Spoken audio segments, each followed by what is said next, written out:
Hey there, Suzi here. Before we get into today's episode, I want to share this special message with you. Now, my co-host Michelle and I love masterminds. Not only do we belong to masterminds, but we also host a mastermind. We started it almost 8 years ago, and it is the premier mastermind for women business owners who want to grow their business with a specific focus on marketing. Now, this group is usually completely booked out, and very occasionally we open the doors and invite a handful of women in. So if you're growing your business, but you're struggling with feeling overwhelmed, or like you constantly have a split focus when it comes to your marketing, this could be exactly what you're looking for. We have an amazing time together, and the women in the group are extraordinary. They're great cheerleaders, supporters, advisors, and colleagues for you. And they're also seeing extraordinary results. We see people cracking the $1 million, $2 million, $3 million mark, launching new e-commerce sites that go from $0 to $10,000 a month in sales. They're doubling their conversion rates, they're growing memberships, they're selling courses, they're growing their personal brands, and they're getting all kinds of media exposure and speaking opportunities and so much more. You can learn more about the mastermind and join the wait list over at HerBusinessMastermind.com. We're going to open the doors soon, so you definitely want to be on the list to get an invitation. So head on over to HerBusinessMastermind.com.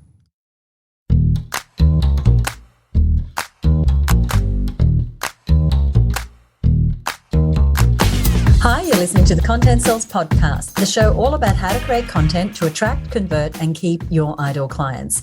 Welcome to episode 203. I'm Suzi Dafnis, and here with me is my co-host, Michelle Falzon.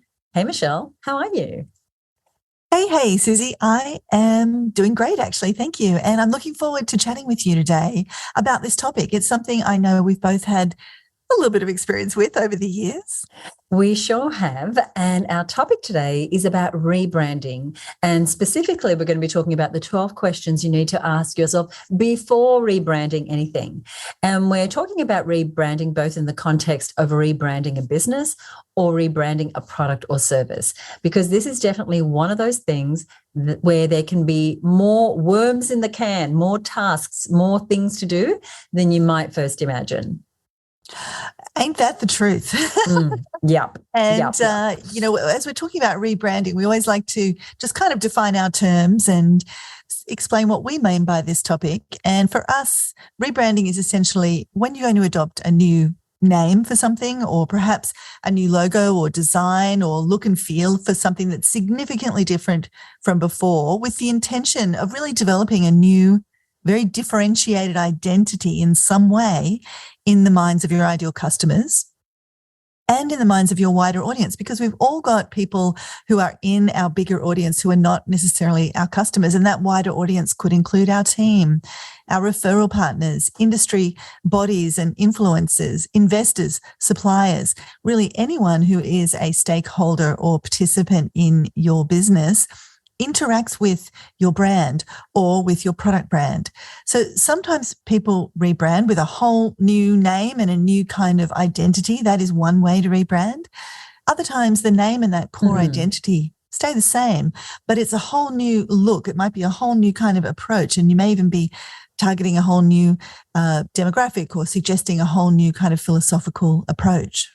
And your brand, of course, is part of your offer. It is part of your content marketing. That's why we're covering this. And when we talk about crafting an offer, the brand is always one consideration. And you may have heard us talk about that on the show before. But today we are not talking about how to do the actual rebranding. That is, we're not talking about advice on how to approach fonts or color themes or branding guidelines or finding your branding team or budgets or the pros and cons. That's a whole project in itself, and it may be something that we do a dedicated episode on another time on the show. This episode is more about how to think about branding or rebranding as a project, and then rolling that branding out and communicating it. Plus, we also want to spend some time first confirming that you do actually need to rebrand, because both Michelle and I see a number of business owners taking on rebranding projects that they really don't need to be doing. Oh, absolutely. Suzi, I get a very particular kind of deflated feeling when I talk with a small business owner who is saying that, they're struggling to grow their business. Maybe they're really trying to figure out their marketing and to get sales and to get all their content and their funnels and everything really working for them. And then they tell me they're spending a bunch of time and money on a rebrand, because I know that it is not, in almost 99.9% of the time, it is not the best use of their time or their money. And very likely it won't be the thing that moves the needle on the results they're getting. In fact, I see a lot of situations where doing a rebrand, this is my personal kind of view on this. I think it's often a really sneaky thing that makes us think we're doing something that's moving us forward, but it's actually a form of procrastination or distraction. And my theory on this is because branding is such a fun project. It's creative and it's big picture and it's filled with potential. It can feel like a more attractive thing to do than what might feel a bit more threatening, which is actually getting a good marketing funnel in place, picking up the phone, booking some meetings, putting your offer out in front of people, getting in front of stages where there is your audience, or, doing those kinds of marketing activities that can be where we feel a little more uncomfortable. And so we can retreat to, I'll just, titter around over here with my brand, and that's going to feel like I'm doing something. That's going to feel like I'm moving forward, but it's not going to change the bottom line. And that just breaks my heart, because this branding thing, this rebranding in particular, and like going back and changing your brand, it can also be a huge time and money suck. And while branding is important, we're not saying it's not important. There have been many Jim Jones and Associates with no brand become multi-million-dollar businesses. Yeah. And so, yes, while you want to put your best foot forward, it's about knowing what's the most important thing to do and when. And you can easily fall in the trap of thinking that you need to rebrand, when actually, as Michelle said, that's not the best lever to be pulling in your business to become more profitable, to reach that 6 figures, to get to that 7 figures. And actually, whether you should be branding or not is the first of the 12 questions that we've come up with to ask yourself at the start of your rebranding process, so that you're super clear before you get rolling out with your rebrand. So, shall we dive in? I love that idea. Let's do it. Let's do it. Okay, so question 1 is, why are you doing this rebrand? And you want to ask that so that you can be really clear about the purpose of the rebrand, where it fits into your overall strategy, and being really sure that it is actually necessary. And there can be a bunch of really valid reasons for rebranding. For instance, maybe your business has evolved and changed so that the core offer or philosophy is very different to what it was when the original brand was created. Or maybe you've changed locations or markets. Or it could be that you're deliberately looking to create new positioning in your market, or as you enter new markets. It could be, and we've seen this happen, Michelle, that there's a trademark issue and suddenly you have to change your brand. Or it could be that you've acquired a new business that you want to merge with yours, or vice versa. It could be that you decide you really do need to do a rebrand after coming through a crisis of some kind, where you want to reinvent yourself and who the business is to the outside world. And my best advice around this question of why you're rebranding is not to make this decision lightly. Rebranding is expensive. It's time-consuming. It's resource-intensive. There's lots of worms in this can, as we mentioned earlier, and it can take a lot of your attention away from other parts of the business for quite a bit of time. So it really needs to be worth it, and it needs to be the right timing. So for us, we went through a rebrand 7 years ago. We changed our name from the Australian Business Women's Network, which we'd been for 20-something years, and we were often referred to as ABN, and we changed it to HerBusiness. And now this is not a decision I rushed. I didn't take it lightly. We had a lot of history under our old brand, and we were everywhere on the internet and in people's minds as ABN, Australian Business Women's Network. But it's actually something I came to over a period of years. And I started by using the name HerBusiness inside of our structure of the Australian Business Women's Network. So our podcast was named HerBusiness from the very time it was launched. We had the HerBusiness blog as well. And I had this ongoing feeling that we were evolving beyond the ABN name. And originally the name had been great. It had an association style feel. It was a representative body for women in business. We got a lot of sponsorship. We had Australia's leading women in business inducted into our Australian Business Women's Network Hall of Fame for more than 20 years, and it all seemed to fit so well. But we were increasingly becoming more global and getting members from all over the world. And I felt the pull of the HerBusiness identity getting stronger and stronger. And that can be the case. And I'm so glad we made the shift. Another reason that it was really time was that I had purchased the Australian Business Women's Network many, many years ago, soon after its inception.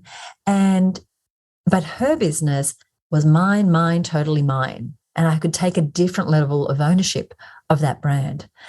So it was a lot of work, but it helped us to expand and grow in ways that the old name, Australian Business Women's Network, didn't really reflect. And the shift in the name was like an unleashing in many, many ways. When we rebranded, we also made some big changes to our membership and what was included inside the membership.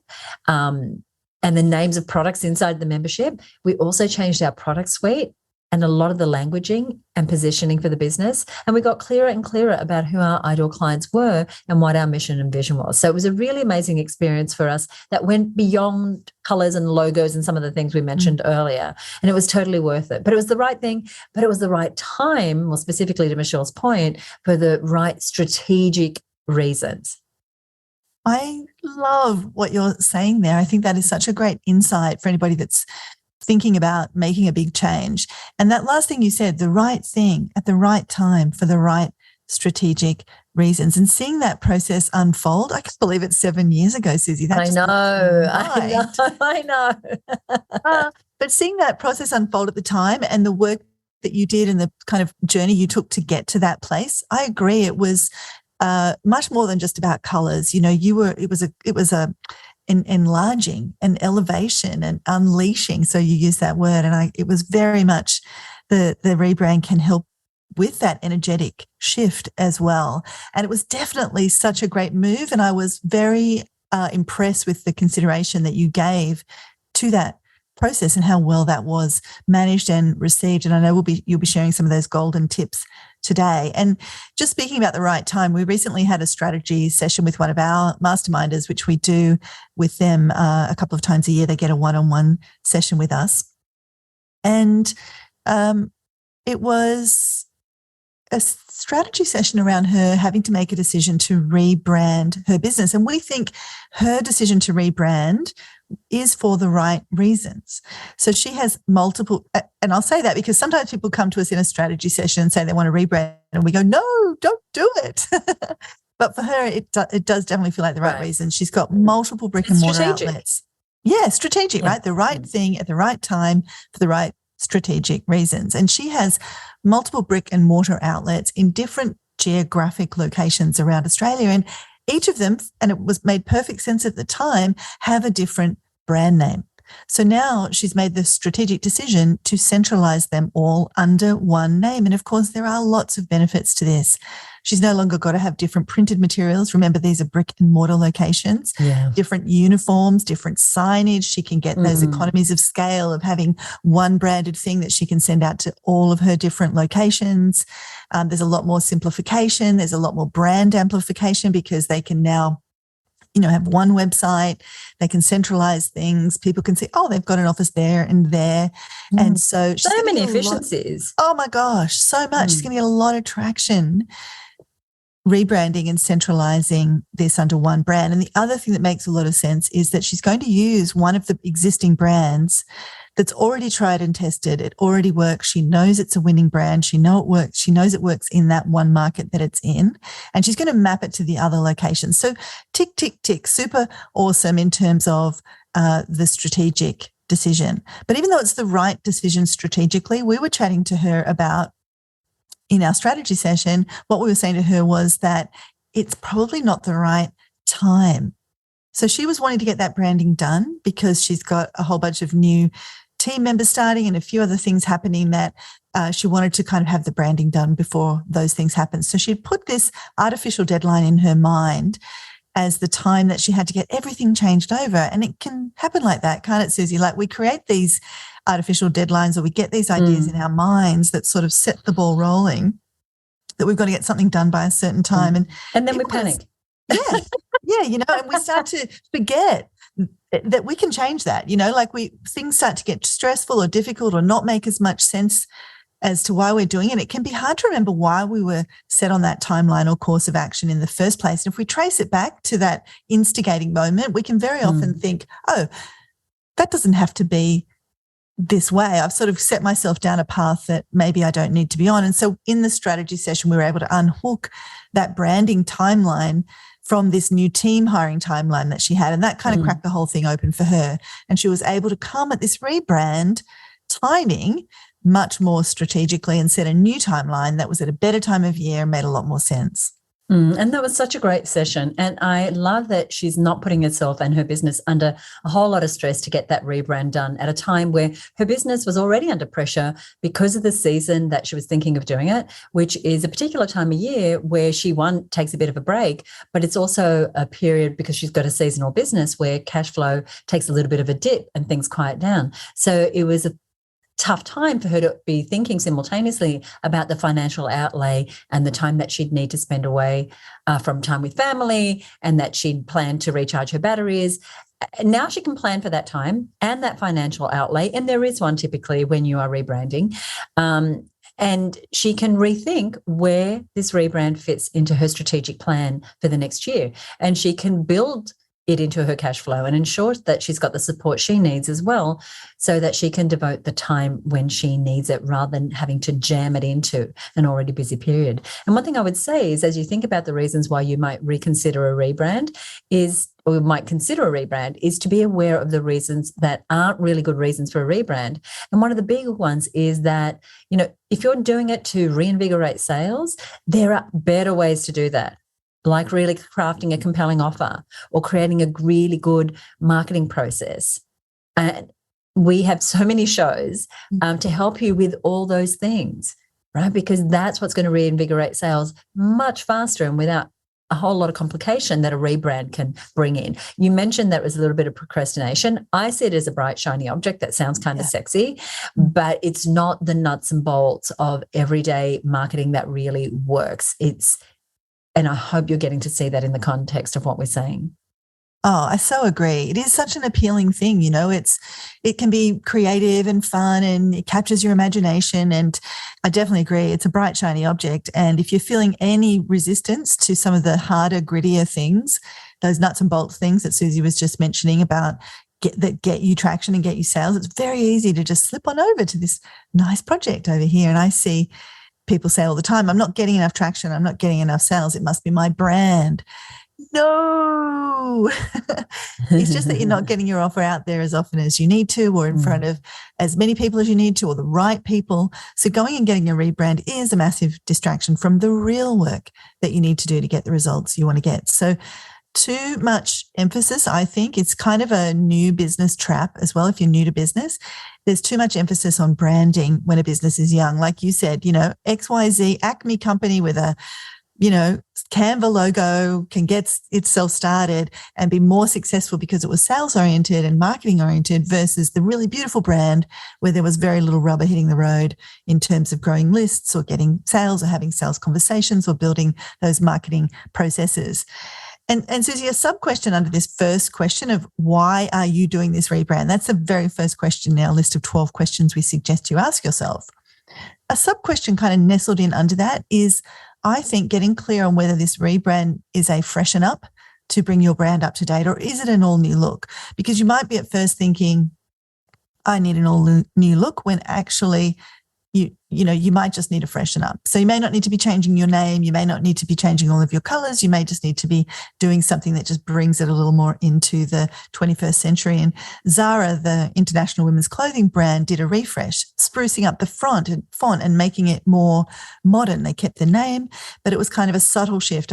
Many years ago, I remember Qantas doing that, just bringing it into a little bit more of the modern look and feel. And just recently, I saw Strand Bags, which is an Australian retailer of bags and luggage. They were just on the front page of our, Sydney Morning Herald, the big newspaper in Sydney, for rebranding after many decades of more old-fashioned branding. And they were really taking a massive look at how they appear in the market and completely targeting different demographics and a different philosophy and look and feel and different positioning. So they obviously had a much, much bigger rebranding kind of process. So that's the first question. Why are you rebranding and getting really clear that you actually do even need to do this in the first place? And is it a complete overhaul, a change of name, a big drastic change, or is it a bit of a spruce up? So that gets us to question number 2, which is very closely linked to this, which is, am I clear who this brand is really for? As with everything we do and say here on the show, it comes back to being crystal clear on who your ideal customer is.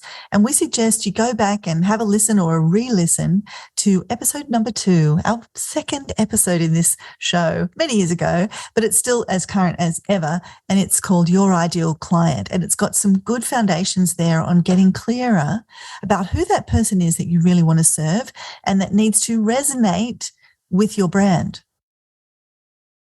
Yes, and we did a lot of that when we rebranded, which, Michelle, I've just done my calculations again, and it's 6 years, not 7 years. Well, there you go. There we go. I mean, it still feels like a long time, but 7 just blew my mind. That makes a tiny bit more sense. It was 6. So we always been client-centered, but as we entered the new HerBusiness era, we took an even deeper dive into customer research and we redocumented our ideal client avatar, which was a great process, and it's a great one to revisit whether you're rebranding or not. But we got more specific and even clearer about who she is, about what she wants, what she's worried about, and what she really needs. So that's the second question. Are you clear on who this is for? And if you're not, don't move forward. Do not pass go. Do not collect your $200. Take the time to do the work on really understanding who your ideal customer is. And the episode that Michelle mentioned is going to help you with that. And that is episode 2, Your Ideal Client. Now, let's have a look at question 3. Question 3 is, does this represent our mission, vision, values, voice, style, and philosophy? So does the rebrand you're thinking of more fully represent who you are as a business? How can it even extend or develop things like your vision and your values and your voice and your philosophy further? Right? So you want to use it as a way to amplify, improve, do better. If it's not going to do that, that might be another sign that you might want to stop and at least pause the rebrand to get that figured out, because you're going to do the work anyway. So how's it going to enhance how you are perceived, how the brand demonstrates who you really are? I love that, Suzi. And I think you illustrated that so beautifully with the HerBusiness rebrand. You know, it did enlarge the message. It did help you to feel unleashed and all of those things. So it definitely ticked that box for sure. The next question is, and we're up to number 4, we've got 12 questions that you want to be thinking about before you rebrand anything, a product, a service, a business.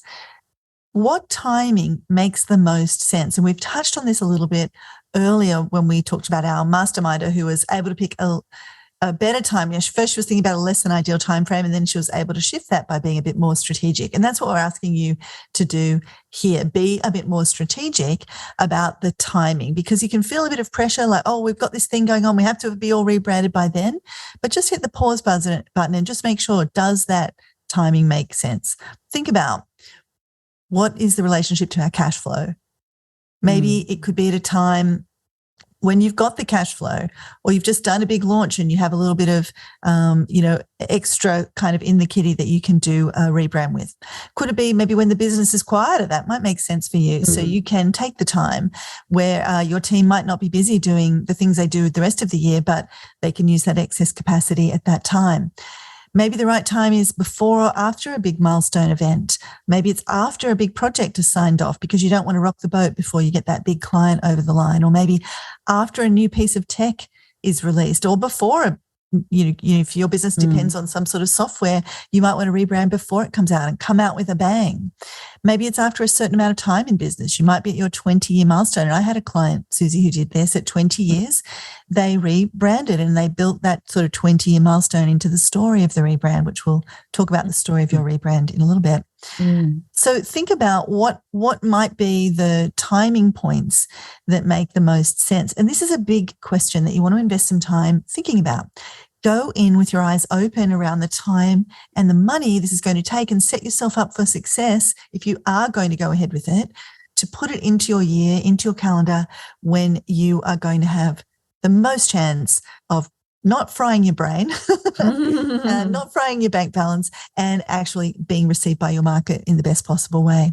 And one of those big milestone events for us was we really needed a new website, and it was going to be a big build. It was going to take months to build out. It had like thousands of pages because we had a very popular, what we still have, an award-winning blog. And it was just a great time to not launch this site with the old brand, but to incorporate that. So there were a lot of moving parts, which leads us very well to our next question, which is, what are all the things that need to be changed? And as you think about this, it's like this ever-expanding list, and more than likely you've got a lot more to change in your rebrand than you realize. And so for this, I suggest you do an audit and create a checklist of all the places the name appears. And brands can be tricky little buggers because they appear in so many places, like signage, stationery, website, individual sales pages, order forms, account names, business cards, funnels. If you do videos and you put watermarks on them, then if you've got, a video watermark, lead magnets, manuals, workbooks, uniforms, receipts, packaging, free gifts you might give out, trade shows, stands, banners, brochures. It's a long, long, long list. And your logo, name, colors can creep into all sorts of places. Especially the longer you've had that brand. We were surprised how long it actually took to undo all the places. So we recommend that you make time to create this audit in a spreadsheet with all the things, and then, of course, determine accountabilities and those sorts of things. This is going to give you a good sense of the scale and scope of what you're dealing with, how many resources you need, how much time you might need. Right, and you might look at that spreadsheet and go, oh, my goodness. But here's the good news. You don't have to do it all at once. So that is something that I just would love for it to sink in. You don't have to do it all at once, but you do want to know what you're dealing with, what that big picture is. And look, there might be little things here and there that you don't see in your first pass audit, but try and be as extensive as you can so you really understand, wow, this is a bigger project than we thought perhaps, or look at all these areas. And once you've got that, that's where the sixth question comes in, which is, okay, what do I need to do? What do I need to prioritize for the launch of the brand of the rebranding? And what can be done later? What might we be able to live with that still has the old branding on it?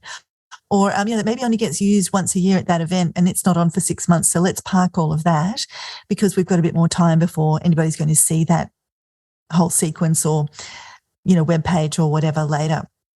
So you do want to have a date where things click over from one brand name or identity to another, whether it's your entire business brand that's changing or your product brand. And that can be very, very helpful. And your team knows, and you can start to then condition your market and tease your market and have it build up to this kind of launch moment where you switch over, where there's the ta-da. That's one of the most powerful things about a rebrand. So do have that date clear and in your mind and present in your mind. But you may take the approach that you're going to change out the big ticket items. That might be signage if you have a physical office or store. That might include your website or other things that are really front of house, so to speak. And then leave some of the other things to change over time as new print runs are needed or next quarter when you have more time or money. And that's totally okay. Go back to your audit and color code and put in some kind of date order. What's going to get changed and when? And this is also a great way to think about the cost of your rebrand and managing that as well. So yes, you want to have a critical mass of things that switch over and that you are prepared for and ready for, but don't sweat the small stuff. What I've found whenever I've done a rebrand is that you're looking for that 80-20. Find where that 80% bang for your buck is for 20% of the effort in every part of the rebranding process in terms of those things that are going to make the most difference and be the most visible, and do those. So one of the things that we include in part of our membership is access to our library of webinars. And we still have a couple of hundred webinars that are branded Australian Businesswomen's Network, but it wasn't worth it to go back and rebrand all of those because the content is fine just as it is. It's just that the slide say Australian Businesswomen's Network. So really, really take to heart Michelle's advice and just don't sweat the small stuff. And just as you're thinking about what branding changes you're going to roll out, you also have another important question to think about in terms of how you're going to roll out the communications about the branding change. And that's question 7. And question 7 is, what is my communication rollout strategy? Who do I tell first? Now, there are many key stakeholders, as we mentioned earlier, that you're going to need to communicate with: your team, any VIP clients, your suppliers, investors, referral partners, etc. And you want to think about who all those groups are and when is the best time to tell each of them. And again, pop this into your plan, your spreadsheet. You might want to share this with your leadership team early on, if you have a team. Whereas your frontline staff might not need to know until much closer to the time before you roll this out, unless, of course, they're involved with some of the tasks related to it. Are there investors or strategic partners you want to make sure you communicate with so that they feel confident and on board with the change and don't just read about it once you launch? Like, I can bet Strand Bags, and I just had a quick look at their site, they've done a great job. I'm sure a whole lot of people knew before the public knew.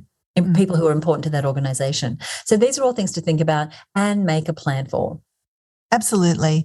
And this next question, question 8, is really linked to what you're saying there, Suzi, because you all need to put in some time to answer the question when you've kind of thought, well, this is the order in which I'm going to communicate these things. This is who is going to know about it here, and this is who's going to know about it here. The next thing is, what is my story? What is my narrative for the rebrand? And every rebrand, in my opinion, every single one needs a story and a reason that you share at the time of the rebrand, and kind of becomes like a new story that you can build on ongoingly in your business.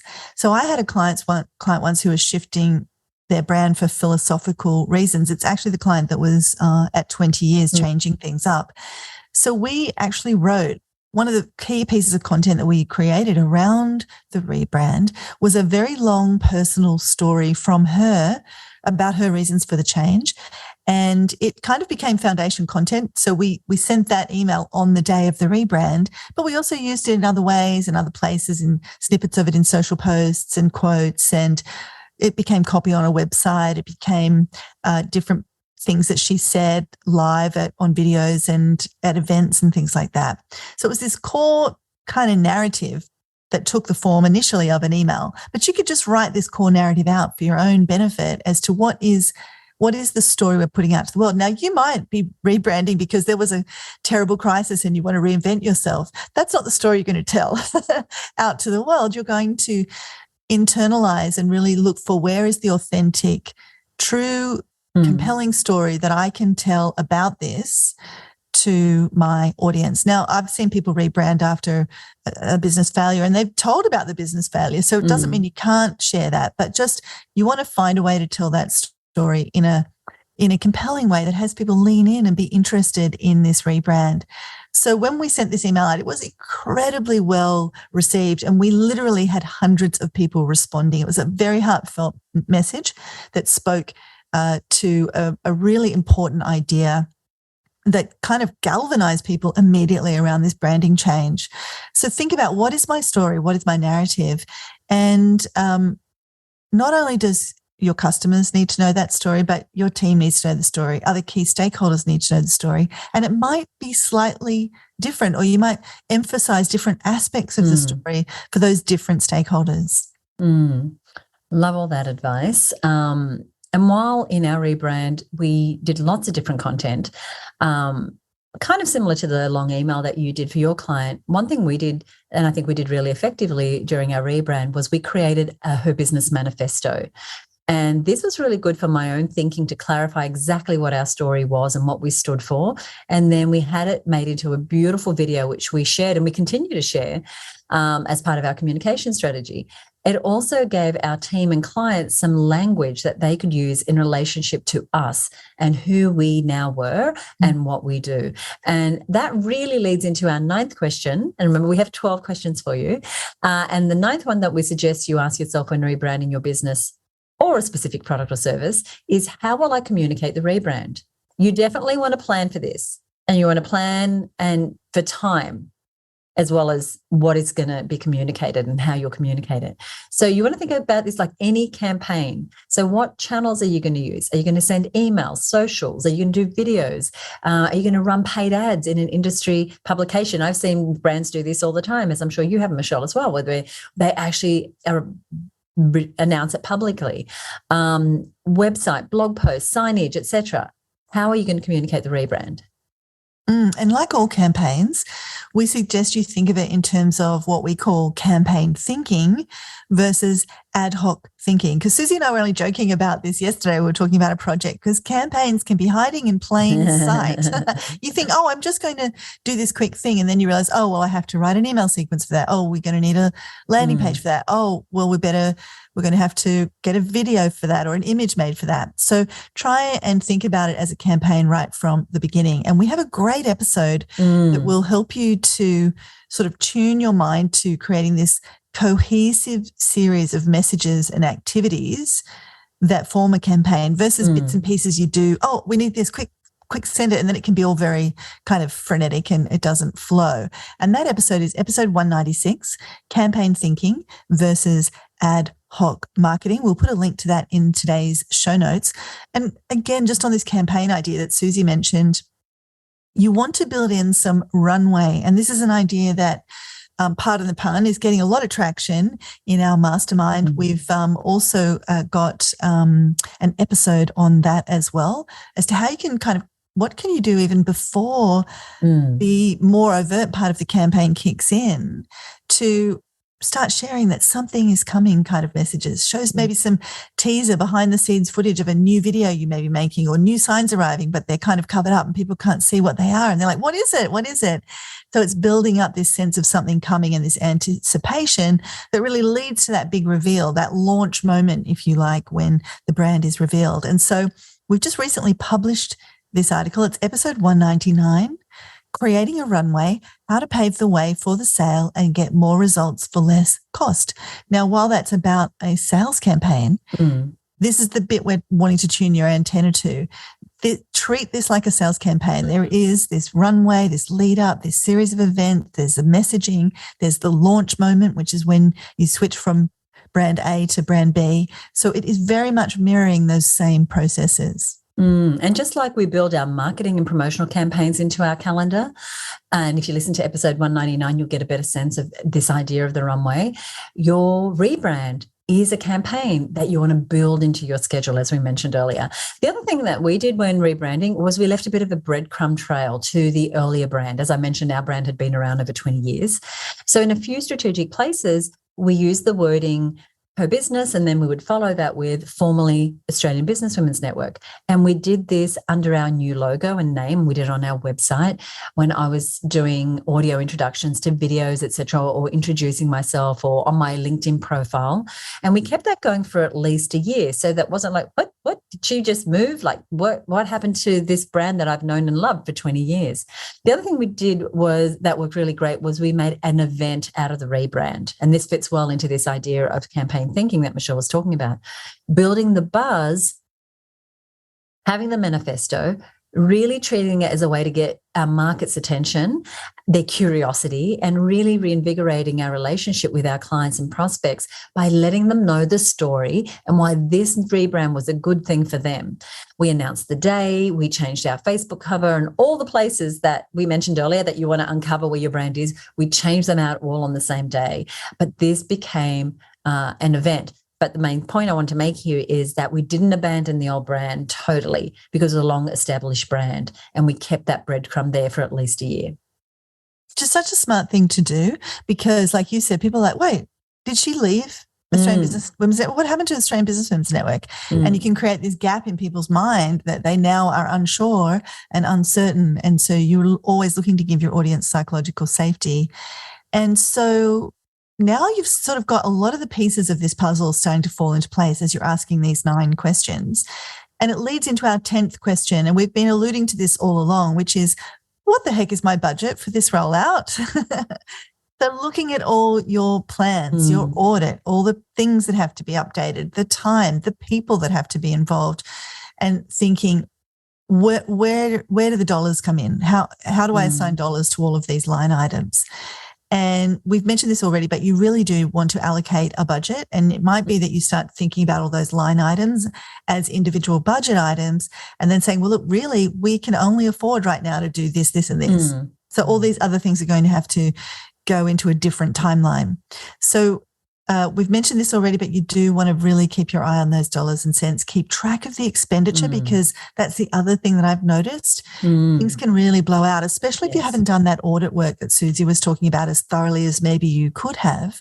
And everybody sort of realizes, oh, no, there's this $5,000 printing bill we have that we didn't realize we'd have because we forgot we had to change X, Y, and Z. The next question is number 11, and it is your rebrand newsworthy. So Michelle mentioned earlier how Strand Bags has done this big campaign to announce their new brand. But in your small business, might there be any traction in your local industry publications or in other places to get some publicity around your name change, to be able to share that story? Yeah. And look, that Strand Bags, I mean, the front page of the Sydney Morning Herald, that is a priceless. I mean, they would have paid tens of thousands of dollars for that. Yeah. And plus, because it was an interesting article, they got a lot more readership, I would imagine, than people just seeing their ad. So, thinking about who might even be interested in this. And again, that comes back to the story and the narrative. If you can tell an interesting story, which Strand Bags did, they had 70 years of history. It was this big shake-up, and they had some interesting stats about what people want to see and experience now about brands. So it was a useful, interesting article that had broader readership. Very exciting. Rebranding is fun if it's the right thing. Our final question of our 12 questions is what are the risks?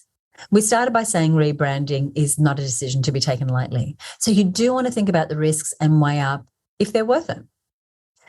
So, for example, when we changed from ABN to HerBusiness, we did have people leave the membership because they liked the idea that they were part of something that felt like a professional association.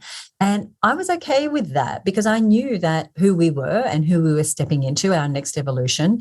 And there was naturally going to be some people who didn't resonate with it. But there were so many more women who did resonate with who we were now becoming and became even more loyal and long-term customers because of it. And that was so exciting. Yeah, and there's going to be some natural fallout from any change, and that's what a rebrand is. It's a change process.